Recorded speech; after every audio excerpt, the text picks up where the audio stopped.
Cara mencari ridho Allah. Mohon izin tidak bermaksud mengajari, tapi ingin memberikan pesan khusus bagi tugas Bapak Ibu yang tidak mudah. Kalau bisa konsisten bagi yang muslim tahajud bangun malam.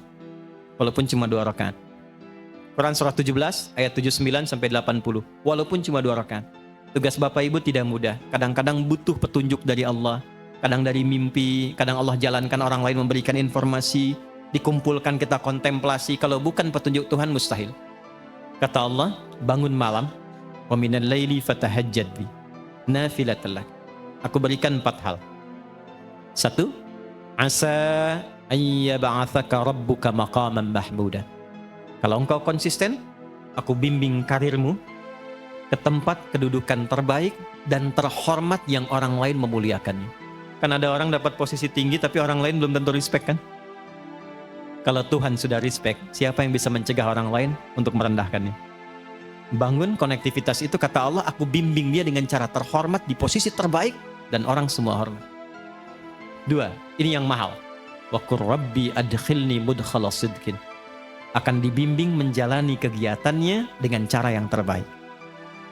3, wa akhrijni mukhrajas sidqin. Kalau ada persoalan, aku berikan solusi dengan cara yang paling terbaik. Yang keempat yang paling dibutuhkan. Wa ja'alli min ladunka sultanan nasira. Kalau ada yang usil dengan jabatannya pun, ingin menjahili, menyingkirkan, menyungkurkan, ini fitrah kata Quran. Semakin tinggi jabatan, semakin besar tantangan. Kata Allah, aku yang akan langsung menolong hambaku itu. Allah yang langsung menolongnya tanpa perantara siapapun. 4, yang terakhir saya tutup, ada ketakwaan sosial. Hubungan dengan kita semua. Hubungan dengan kita sesama. Itulah yang kita beri nama silaturahim. Maka pindah ayatnya ke ayat pertama di surah yang keempat. Dengan kalimat nas, pembukanya sama. Ya ayyuhan nas. Hei semua manusia. Tuh, balik lagi. Mau laki-laki, perempuan, bapak ibu dari manapun. Ittaqu rabbakumul ladzi khalaqakum. Tegaskan lagi, tingkatkan takwamu kepada Rabbmu. Takwanya apa di sini? Kalau yang tadi spiritual, yang ini beda. Alladzi khalaqakum min nafsin wahidah. Wa khalaqa minha zawjaha, yang telah mencipta engkau dari bapa yang sama, dari satu ibu yang sama. Maksudnya apa? Kalaupun kita beda keyakinan, membangun hubungan baik dengan sosial, setidaknya sama kan di satu persepsi, berasal dari bapa yang sama, Adam alaihissalam. Jadi kalau nggak sepakat di nilai-nilai keyakinan spiritual, sepakatlah di nilai kemanusiaan yang sama. Karena itu jangan batasi pergaulan sosial kita hanya dengan yang muslim saja. Kalau pengajian, silahkan yang muslim, yang lain punya acara lain. Tapi kalau nilainya sama-sama yang sifatnya sosial, bakti sosial, kegiatan umum, libatkan semua sehingga merasakan kenikmatan yang sama. Minimal kita sepakat dari satu bapak yang sama. Janganlah, dia kafir, nggak boleh. Ya? Dia nggak sama keyakinannya, nggak boleh. Tempatkan dalam satu hal yang sama. Bukankah Quran begitu bijak? Ya? Bukankah Quran begitu indah? Ketika menempatkan pada nilai spiritual, eksklusif. Ketika nilai-nilai itu sosial, buka. Wabatha minhuma rijalan katsiran wa nisaa. Setelah itu, lahirlah keturunan-keturunan menyebar, lelaki perempuan. Dalam pergaulan itu boleh jadi ada khilaf yang membuat pergaulan dan hubungan menjadi kusut. Maka turunlah kelengkapan ayatnya. Wattaqullah, hei yang muslim, bertakwalah kepada Allah. Jangan sampai di dunia rajin sholat, tapi punya masalah dengan teman-temanmu sehingga engkau sulit untuk dihisab di hari kiamat. Hadis Muslim, riwayat sahabat Abu Hurairah. Maaf, ada orang yang disebut Nabi bangkrut di hari kiamat. Izin, ini masih ada waktu? Masih, sampai jam berapa kita? Oh silahkan, sampai jam 12, saya 10:04 pulang. Saya mau ke Banten. Ya, izin sebentar, maaf. Jadi ada sedang begini, Nabi sedang duduk-duduk nih dengan sahabat, beliau tanya, atadruna al-muflis, tahu nggak kalian orang yang bangkrut? Satu sahabat jawab, al-muflisu fina ma la dirham lahu wa la mata'.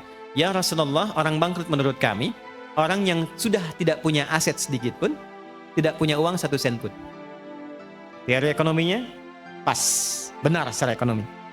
Perhatikan jawaban Nabi. Maaf, yang mengaku umatnya Nabi Muhammad, tolong highlight ini. Al-muflisu min ummati, orang yang bangkrut di akhirat dari kalangan yang mengaku umatku itu. Nabi tidak mengatakan umatnya Musa, umatnya Isa, tapi ada yang mengatakan umatnya Nabi Muhammad. Ya'ti yaumal qiyamati bi salatin. Dia datang di hari kiamat dengan pahala rajin sholat. Jadi sholatnya rajin. Tahajud, dia sholat sunnah duha dan sebagainya. Wasyamin, rajin puasa sunnah. Hati Pak Adeng nih, sedang puasa sunnah nih. Rajin puasa, bukan Ramadan saja, puasa sunnah, puasa. Senin, Kamis, Ayyamul Bir, puasa Syawal. Wa zakatin, gak telat zakat. Bahkan disiapkan sebelum waktunya. Kemudian dia sholat, dia puasa, zakat, mungkin juga haji dan umrah. Cuma sayang, wa ya'ti qad syatama hadza. Tapi lisannya gatal cela orang. Senang mencela. Ya, mencela itu sekarang lisan turun ke tangan tuh. Turun ke tangan. Ada ayatnya, al-yauma nakhtimu ala afwahim wa tukallimuna aydihim. Sekarang itu ayat Yasin itu berlaku. Kadang orang mencela lisannya diam tapi tangannya itu komen. Hah? Tangannya komen kan? Sudah mulai sekarang ya. Tinggalnya di Singaparna tapi statusnya nyampe Singapura kan? Hah? Tungguin gitu kan? Dan terlibat di situ. Itu pembuktian terbaik sekarang, muncul sekarang.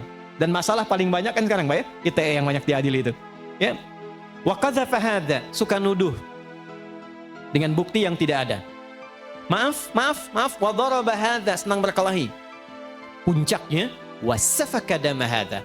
Ada yang menumpahkan darah, membawa nama agama dengan jalan yang tidak benar. Tembak sana, bom sana, dor, Allahu Akbar, Allahu Akbar. Dan itu oleh Nabi jauh-jauh diingatkan. Hati-hati Pak, kalau ada aliran yang sedikit-sedikit lukai orang, menghukumi orang sekenanya, kata Nabi hati-hati. Karena kita itu sudah lengkap sekali aturannya, pakemnya sudah jelas. Ya. Jadi saya pernah sampaikan di beberapa kesempatan, waktu bom di Jalan Tamrin tuh, izin Pak Dirjen, teman-teman, Bapak Ibu, itu saya sedang di Lampung, duar ledak. Itu pertanyaan pertama langsung bertanya, Ustadz, apakah bom di Jalan Tamrin termasuk jihad fisabilillah? Saya bilang dengan sederhana sekali, Pak, sependek pengetahuan saya, jihad fisabilillah itu jihad di jalan Allah, bukan di Jalan Tamrin. Tapi itu pembuktian terbaik dari apa yang Nabi sampaikan dulu. Nah, orang-orang ini ketika pulang, ini spiritnya, hukum positifnya supaya kita koreksi diri, jangan sampai terjadi. Nanti tu'khadhu hadza min hasanati wa hadza min hasanati. Yang baiknya akan ditimbang karena Allah adil, tapi untuk nutup yang buruknya. Jadi kalau ada orang sholat, senang sekali usil pada orang dengan lisannya, dia caci maki orang, pahala sholatnya diberikan pada yang dicaci itu. Ada orang puasa, tapi saat yang bersamaan bikin hoax, maka pahala puasanya ditarik, ditutupkan pada dosa hoaxnya itu.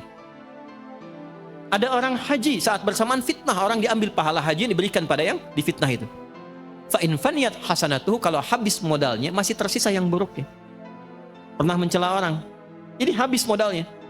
Maka itu yang disebut dengan bangkrut. Faturiha finnar, dilemparkan ke neraka dulu untuk dicuci. Maka apa yang harus dilakukan saat masih hidup sebelum wafat?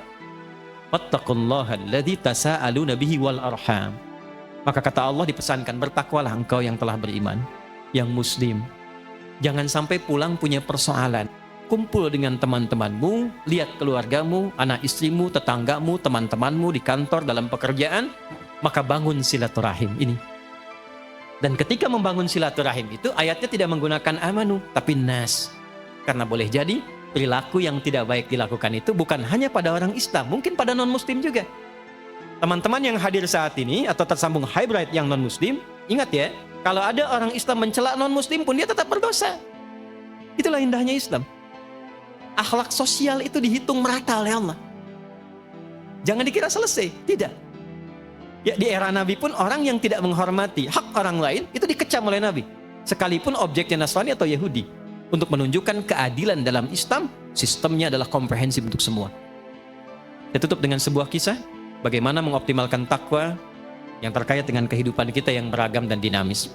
Imam Hasan al-Basri, di akhir kisah kami, tinggal di apartemen yang sederhana. Rumah susun sebetulnya. Bagian bawah, di atasnya Nasrani. Ternyata toilet yang di atas ini, pas tepat di bawahnya itu kamarnya Imam Hasan al-Basri. Imam Hasan al-Basri itu orang soleh, ahli fikih, ahli Quran, ketaatannya luar biasa, dekat dengan Allah, sering mimpi ketemu Nabi. Toilet di atas bocor, Pak. Langsung ke bawah, di sampingnya tempat tidur beliau. Saya tanya dulu ya, kalau Bapak Ibu dalam posisi itu kira-kira bagaimana? Keluar, ingatkan tetangga ya. Ini levelnya agak tinggi, ini takwa yang tinggi, yang memang agak sulit menirunya, tapi kita bisa mencari cara lain yang terbaik. Beliau tidak pernah mengingatkan dan menegur tetangganya, tapi mencari solusi untuk menenangkan dirinya. Ambil ember, ditadahi di bawahnya. Setiap kali penuh, buang, ganti lagi, buang, ganti lagi. Ini kisah nyata, satu kali sakit. Nah, sakit tidak keluar, tetangga tahu. Yang Nasrani ini jenguk. Bagaimana ini kisahnya, kok beda keyakinan masih mau jenguk? Kalau tidak membangun hubungan baik, mustahil bisa turun menjenguk. Imam besar loh. Turun ke bawah, dijenguk. Begitu dibuka, akan dipersilahkan masuk kamar. Kaget yang tetangga Nasrani ini, bukan karena sakitnya Imam Hasan, tapi karena bocornya yang di atas yang beliau tahu itu dari tempatnya. Maka saking kagetnya beliau bertanya, "Yal Imam, mahadha?" Imam, apa ini katanya kan? Jawabnya ringan sekali, "Hadhi fajwah." Ini tuh bocor. Ini bocor. Kenapa Anda nggak bilang katanya kan? Apa jawabannya? Kalau saya bisa tangani sendiri, kenapa mesti merepotkan tetangga? Sudah berapa lama ini terjadi? 20 tahun. 20 tahun. Tidak pernah diminta masuk Islam, tidak banyak ceramah tentang kemuliaan Islam, tidak pernah meminta masuk Islam lah begini begitu, tidak. Jatuh tersungkur mengatakan asyhadu an la ilaha illallah wa asyhadu anna Muhammadar Rasulullah. Intinya bukan pada seseorang mesti berislam atau tidak berislam, karena Allah pun melarang seseorang memaksa. Orang yang maksa orang lain masuk Islam itu dihukumi dosa.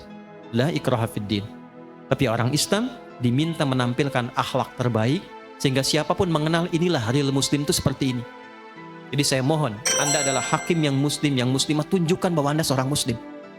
Muslim tidak korupsi, muslim tidak menipu, muslim tidak berdusta, muslim disiplin, muslim sabar, dan muslim berperilaku baik kepada sesamanya. Jaga itu, karena kehormatan itu yang akan kita bawa di hadapan Allah saat dihisab.